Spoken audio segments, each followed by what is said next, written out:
Thanks, Walter. So we are the first to last talk session. So it's my pleasure to introduce Ben Corbin from MIT. So now we're going to science, science application of federated server systems. And his presentation is titled Multidisciplinary System Design Optimization for a Distributed Solar Observation Constellation. Thank you, Alessandro. Please. So before I get started, first, let's take a 10-minute stretch break. Everyone, 10-second stretch break, excuse me. Everyone stand up. Stand up. Reach to the sky. Back down again, you can sit down. My name is Ben Corbin. I am a grad student at MIT. I am working with the Space Systems Engineering Lab, the Systems Engineering Research Advancement Initiative, and the Earth Atmospheric and Planetary Sciences Department. I kind of don't have a home. I'm a wanderer within departments, and that kind of explains sort of the introduction to this talk. There's kind of some backstory here. About a year and a half ago, Alessandro and I talked, and he asked me to explore what federated satellites can do for science. What are some of the things that we can do because of federated satellites that we've never done before or that we can't do with individual satellites? So that's kind of been the motivation for a lot of my research within the boundary between planetary science and systems engineering. So today I'm going to talk a little bit more about this motivation, go into a mission concept that we've been developing, some of the problem formulations, modeling and simulation, then the optimization, and then talk about what this means and where we're going from here with some of the work that we're developing. So the motivations for this are, we have the science side here and the engineering side here. From the science side, one of the biggest questions is, what are the emergent properties or emergent capabilities of distributed satellites that we can leverage to achieve new science goals, to fill science gaps that have never been filled before, that we can only fill because we're taking multiple measurements across different areas from multiple satellites. On the other hand, we also want to understand how using federated satellites can ease the burden, lower the costs, make it simpler to conduct such science missions, or even just individual science missions with individual satellites. But also, what are some of the analytical techniques we can use and metrics that we can apply to understand how the value of those science missions can be changed and altered given the number of options you have, especially when it comes into the realm of federated and distributed satellites, because you have so many options. How can we leverage those options? How can we justify having them? How can we show that it is worthwhile to have a flexible system compared to a non-flexible system because of different events that might happen down the road? One of the things that motivated this, on another hand, was that if we started launching a bunch of satellites into deep space, we'd have to be relying on the Deep Space Network. One of the problems with the Deep Space Network is it's already pretty badly oversubscribed. It's averages about 95% subscription, somewhere between 95 and 99%. So if you wanted to send a bunch of satellites to do a particular mission, all of a sudden you would not really be able to use that network anymore. All of the space science missions that rely on it around the solar system would suffer as a result.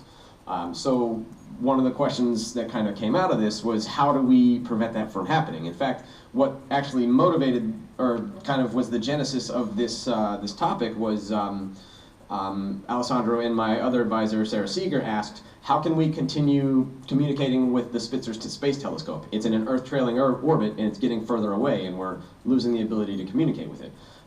Which led to some more thinking, which led to the idea that what if we use small satellites to conduct science, and they were so far away that we were unable to communicate with them. How could we do that? How could we make small satellites, have them continue to be small, and not have giant antennas on them? Well, they wouldn't be able to communicate with Earth directly, but if we used a store and forward relay system, we could have a satellite that had the ability to go around nearby some of those satellites, collect that data, and then eventually bring that back to Earth and beam it back down when the time came, which led to this. HOBOCOP is the name of this mission. It is the heliocentric orbiting baseline optimized cosmos observation paradigm. Yes, it's kind of a silly name right now, and we'll get into some of the details in a second. The idea behind this is it's a solar observation mission. We want to, from the science side, observe the spherical harmonics of the sun and constrain some other properties that can only be done with multiple satellites. But on the other hand, we have a second mission of we want to create an interplanetary data relay network. So this is split up into two different types of satellites. You have the small satellites, which are very similar to what are called hobo loggers. There's a company that makes sensors that you can program, just kind of throw into the wilderness, and then come back a year later and pick up your data. And they just work, and you don't have to talk to them very often. The data is time insensitive. You can wait on the order of a few years before you need to come pick this data up again. And then you have the relay satellites, which eventually come around to them close by, depending on their orbits. So what you see here is imagine the sun is in the center. This is a ring that is representing Earth's orbit. The blue dots are the HOBO satellites, the small satellites, and the red satellites are the relay satellites. And during the times when they're out closer to Earth's orbit, they're in range to communicate with those satellites. So this is kind of split up into two goals. We have two different major stakeholders. On one side, we have solar physicists who have realistic science goals that can only be explored using multiple satellites by taking data from different points. We're looking at simultaneous sampling as the emergent capability to be able to take care of this. And on the other hand, if we're a company that wants to develop a interplanetary internet network in the inner solar system, we have another set of goals here. This is an incredibly rich design space. So for the kind of the first step at this, which is the results I'm going to be presenting today, we're kind of just looking at these two goals. We're going to minimize the cost, and we're using mass as a metric for cost now, and we want to maximize the total data throughput of the system as if we were able to control the data rates of the system. So for this first simple example, we'll go through some of the structures here. What's important is that this is a framework for how we can analyze not just this mission, but also other missions that might have similar properties. The results themselves are not meaningful. We can always talk about, oh, you need higher fidelity in this area, this subsystem, and we're just assuming that the small satellites have been placed in orbit. We haven't actually figured out how we're going to place them in the orbit. So there's a lot of modeling that still needs to be done, but this is a low fidelity start. And I just want to point out, there's a lot to criticize, but there's the framework itself is what's important here. So with these two goals, my co-author and I were able to set up a basic optimization problem with one objective. We want to minimize the total system mass by optimizing the orbital geometry and using multidisciplinary techniques and satisfying those design constraints. So here's our objective function, minimize total mass, subject to power, temperature, hard drive space, and communication constraints, as well as thermal properties, making sure that your relay satellites have the thermal protection they need as they get closer to the sun because they're in eccentric orbits. The primary design variables we're using now are the number of relay orbits, the relays per orbit, and the eccentricity of those orbits. There are a lot of other variables that have been mostly kept to internal design variables, but for this is our trade space for these three variables right now. For instance, since we are not considering the value on the science side yet, we have frozen the way those science satellites, the small satellites work. We've selected 72 satellites. That's one for every 5 degrees around the sun. They are generating data at about 10 bits per second throughout their entire life. That's a realistic estimate based off a magnetometer on board, a UCLA small satellite. And we kind of just set some minimum data link rate that you would need to qualify to communicate with it. So with this is our kind of our design optimization problem. Just to give an example, so if, these are 3 different examples of 3 different architectures we could have. This is one of the simplest ones where you have one relay orbit with 2 satellites each and the eccentricity of 0.5. This is 3 relay orbits with 2 satellites in each orbit, a total of 6 relay satellites. And here's one with 4 relay orbits and 4 relays per orbit, total of 16 satellites, and that's at a lower eccentricity. And so those are just examples of how those different design variables can change the look of the constellation. So one of the first things we did was set up an n-squared diagram to understand some of the relationships between variables.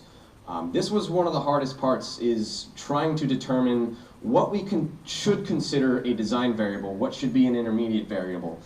Because, for instance, if you choose antenna diameter as a primary design variable, you're locking that in. That's one of the things you choose up front, and that can determine, that can affect the way your optimization loops and how the rest of your system cascades from there. So, again, we chose mostly the constellation as the primary design variables for this first step for the single objective optimization. And then when we reorganized it, we noticed that there were basically 2 strongly connected feedback loops. This first one on the n-squared diagram is the communication system, so looking at the frequency, antenna diameter of both the small satellite and the relay satellite, and the power transmitted from the small satellite. And then this extended loop here is the thermal properties, power, and reaction control system, which gives you the total mass. So there's basically 2 major feedback loops that we're looking at in this system. So here's kind of the block diagram of how the optimization procedure works. We start with our design variables and go into an orbit module. The orbit module feeds into the data module, communications, and then these 4 are kind of considered in one loop. One of the simplifications we made, because whenever you're doing an optimization, you have to evaluate the function at every step of the process. One of the simplifications we made was creating this substitute variable S1 as the communications distance. The reason why we did that was because this is a heliocentric mission. We're looking at a mission on the order of 5 to 10 years in length. If you had to evaluate and do the orbit propagation at every function evaluation, that would take a lot of time to try to go back and forth and optimize with that. So we'll see how good of a simplifying assumption that was in a second. So before we get to that, the orbit propagation module, communication module, this is traditional communication, not optical communication, using this equation. So our link distance is this variable S1. And then this is just a rearrangement of your typical link equation to make it work with a optimization function, which is usually G2, all your G as a function of your variables is less than 0, and that's what we have here kind of rearranged. And then we add it all up together in the mass module. So this is shows the orbit propagation of 72 satellites over a 5-year period, showing you how far away the minimum distance any satellite is from the closest relay at that time. So over this 5-year period, where there are 3 orbits and 1 relay in each orbit, so a total of 3 communication satellites, if you take a look at this black line, this is the worst case scenario. This is what we're calling the distance S1, the point where we have to have the longest range communication. So this blue line represents the best case scenario, which actually is a distance of almost 0 because that's where we start the simulation. But this black line represents the worst case because it has the maximum minimum distance from any relay satellite during the course of its life cycle. So what happens is because changes in eccentricity affect the synodic period of your satellites and your relays, it causes some chaotic behaviors when you're trying to measure that relationship S1. So we ran the orbit propagation module for discretized levels of eccentricity and all the different levels of number of relay orbits and relays per orbit, and that's what these diagrams are showing. And so what we see is when we have a low number of relay orbits, by the way, these different colors represent the number of satellites in each orbit, we see very strong resonances caused by strong peaks in the communication distance variable S1 as caused by the 2-to-1 resonance. And then we also see it for the 3-2 resonances in some other areas. So that can cause some chaos in how we look at this system. So one of the next step we did was take a look at a design of experiments at those 3 different design variables. We looked at a few different levels, factors, and we saw that the effects on that communication distance and how that affected the total mass.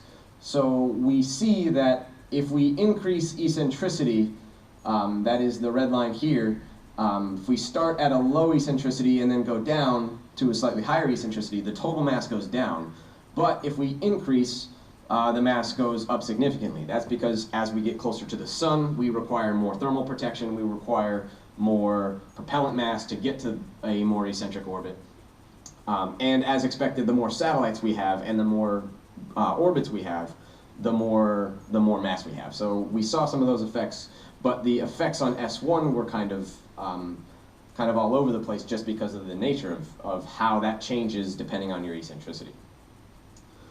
So because the trade space was relatively small, we did a full factor design study of all 2,916 architectures, and then we did some optimization on top of that. So since we have 3 design variables, 2 are discrete and 1 is continuous, the first thing we did was a simulated annealing analysis, and that terminated after 3,400 evaluations, which is actually more than the number of designs we have.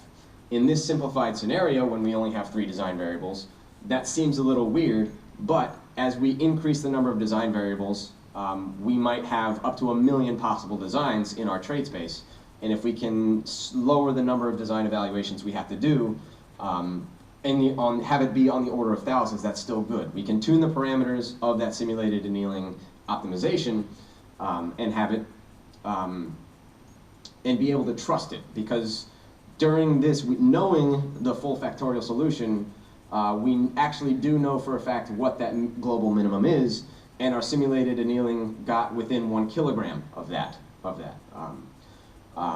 Because the design variables were also easily discretized, we used the Nelder-Mead simplex as a way to